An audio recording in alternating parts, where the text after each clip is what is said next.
গতকাল থেকে মালদার মোথাবাড়ির অবস্থা অত্যন্ত উদ্বেগপূর্ণ ছিল এবং যেভাবে সেখানে হিন্দুদের ঘরবাড়ি ভাঙা হয়েছে, মন্দির ভাঙা হয়েছে, ভ্যান্ডালাইজ করা হয়েছে,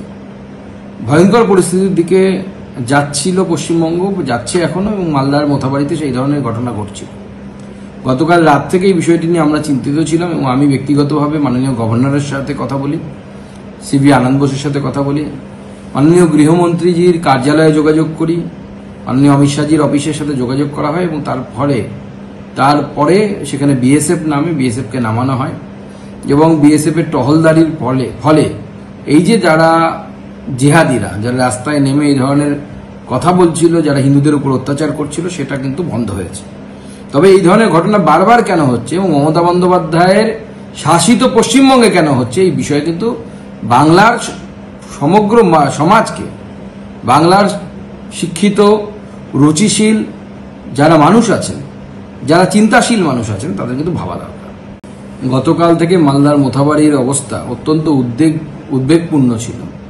এবং যেভাবে সেখানে হিন্দুদের ঘরবাড়ি ভাঙা হয়েছে, মন্দির ভাঙা হয়েছে, ভ্যান্ডালাইজ করা হয়েছে, ভয়ঙ্কর পরিস্থিতির দিকে যাচ্ছিল পশ্চিমবঙ্গ, যাচ্ছে এখনো, এবং মালদার মোথাবাড়িতে সেই ধরনের ঘটনা ঘটছিল। গতকাল রাত থেকে এই বিষয়টি নিয়ে আমরা চিন্তিত ছিলাম এবং আমি ব্যক্তিগতভাবে মাননীয় গভর্নরের সাথে কথা বলি, সিবি আনন্দ বোসের সাথে কথা বলি, মাননীয় গৃহমন্ত্রীজির কার্যালয়ে যোগাযোগ করি, মাননীয় অমিত শাহজির অফিসের সাথে যোগাযোগ করা হয় এবং তারপরে সেখানে বিএসএফ নামে বিএসএফকে নামানো হয় এবং বিএসএফ এর টহলদারির ফলে এই যে যারা জিহাদিরা, যারা রাস্তায় নেমে এই ধরনের কথা বলছিল, যারা হিন্দুদের উপর অত্যাচার করছিল, সেটা কিন্তু বন্ধ হয়েছে। তবে এই ধরনের ঘটনা বারবার কেন হচ্ছে এবং মমতা বন্দ্যোপাধ্যায়ের শাসিত পশ্চিমবঙ্গে কেন হচ্ছে, এই বিষয়ে কিন্তু বাংলার সমগ্র সমাজকে, বাংলার শিক্ষিত, রুচিশীল যারা মানুষ আছেন, যারা চিন্তাশীল মানুষ আছেন, তাদের কিন্তু ভাবা দরকার।